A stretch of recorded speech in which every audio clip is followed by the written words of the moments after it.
If I could have your attention here in the Media Center, we are now joined by today's fourth place finisher in the Camping World 500, and that's Ricky Stenhouse Jr., driver of the number 17 Fastenal Ford Fusion for Roush Fenway Racing. Ricky, it's been a long time since you joined us in post-racing. Gambling move there on that last pit stop, and it paid off for you. Yeah, Brian and Patty made a lot of adjustments overnight. We weren't that great during practice as far as speed goes, but I felt like our car had good long run speed, and it proved that today. I was glad that we were able to get some long runs there, and it actually wasn't as bad on restarts as I thought we were going to be. So, there at the end, I thought Brian wanted us to stay out when the caution came out. I kind of second-guessed him, and then when I told him everybody was coming down pit road, I'd kind of already committed to stay out and went with his gut instinct, and that paid off. So they made the car better throughout the race, and we stuck with it. Passed a lot of race cars today, and made it pretty fun. Questions for Ricky Stenhouse Jr. If you have a question, raise your hand. We'll get a wireless mic to you. We'll start here with Lee. Sorry, I didn't see you. Lee, SpencerMotorsport.com. Dave Parasak said Roush's day was coming, that not to give up on the team yet, that you guys had made a lot of improvements over the winter. Can you just talk a little bit about that? And have you seen a marked difference in the quality of your cars this year? Definitely seen a difference in the quality. We still got a long ways to go, but I think we've made a big improvement from last year, especially the end of last year. Atlanta, we had a really good car. Got the right front fender tore off on the last restart. Thought we were going to finish, 5th to 10th, somewhere there. Vegas, I thought we had a 15th place car. Our axle, we had an issue with the axle there at the end. And then today, I thought we had a good long run car and, a 10th place car at best on the long run. We took a gamble and was able to, get a better finish there at the end. So, I think our cars and the attitude of the shop is really good. Trevor's got some solid finishes over the first half of the, first few races here. So, that's something encouraging and something to build off of. I feel like we've had speed, just haven't got the finishes that I feel like the speed that we have. So, it's better to have the speed and figure out how to get the finishes. Can you talk about your bad luck that you've had? Yeah. Here or Vegas puts the team behind. So yeah, there in Vegas, our car was really loose, and we got really loose into turn 1 and had to bring out the backup car. But you know what? The good thing was I thought our backup car was just as good as our primary car, and that's what the guys have been preaching at the shop, is to make sure that we're not only bringing the best cars to the racetrack that we can, but our backups are just as good. Because you got to be prepared for anything in the sport. We had a brake issue there going in turn 1, first lap of the first practice on Saturday, and luckily we were able to just get some minor damage. 5 minutes we were back out on the racetrack, logging laps. So, and then the axles last week, cost us probably, 15, 20 spots. So it's been some bad luck, but today was fun. I thought we made our car better throughout the race, which it's been a while since we've done that, so I was pretty happy. Additional questions for Ricky here in the deadline room? Do we have any questions up in the press box? Well, Ricky, congratulations on today's run and best of luck next week at Auto Club. Now joined here in the deadline room, we have Monster Energy NASCAR Cup Series points leader Kyle Larson. He leads the standings by 6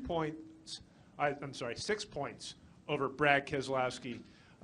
Finishing second today in the Camping World 500 on a very hot and challenging day at Phoenix International Raceway. Kyle, it looked like a true challenge out there for everybody, but walk us through your challenge that you faced today. Yeah, it was hot for sure. The second half definitely got hot, and the track got kind of slimy. My feet were getting kind of hot, but nothing crazy. It didn't feel honestly that bad. I think the temperature reads really hot here, but it's a dry heat, out here on the West Coast. So a mid-90s day in North Carolina feels 20 degrees warmer. So, but yeah, it was a fun race for us. We ran no worse than 4th, I think, all race. So was really happy about that. Challenge for the segment win there, the first round or first stage with Joey. That was a lot of fun. Finished second, I think, the second stage too, and second overall. So a solid run for us. Wish we would have been the winners. You know, I thought we were I knew we were in the best spot. Just, yeah, I turned across Ricky's nose and got sideways and killed both of our runs off of 2 and allowed Newman to get out on us. Open up the floor for questions. We'll start with Jeff and then go to Bob.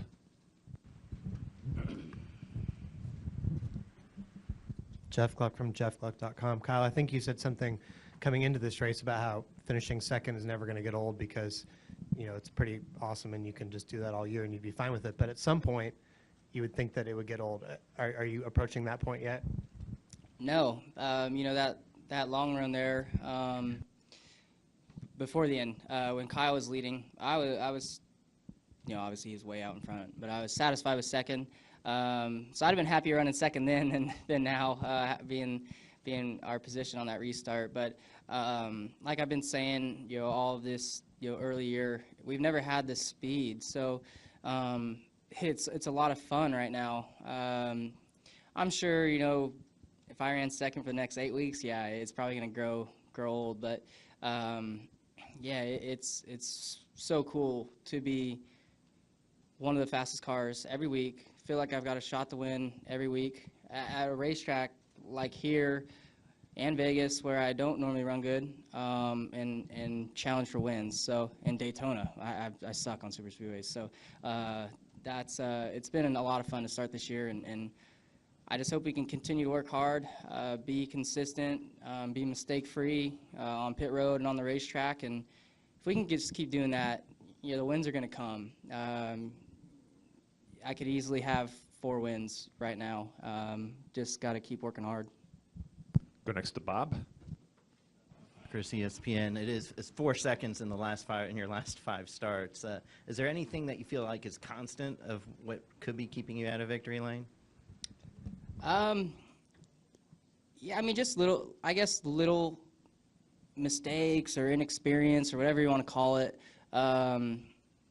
Yeah, I don't, you know, today, I should have just looked, hindsight, it's always 20/20, but I should have just went, you know, a lane up through 1 and 2, and I would have stayed, should have just known to stay close to Newman. So that's, what I wish I would have done. But, yeah, it's weird running all these seconds. It took me like 3 years to finish second in sprint cars, and then, you know, now I'm finished second like every week. So a little weird, but maybe we'll turn them into wins soon. Additional questions for Kyle here in the deadline room? Any questions from the press box? I take that as no questions. Kyle, congratulations again. Best of luck next week.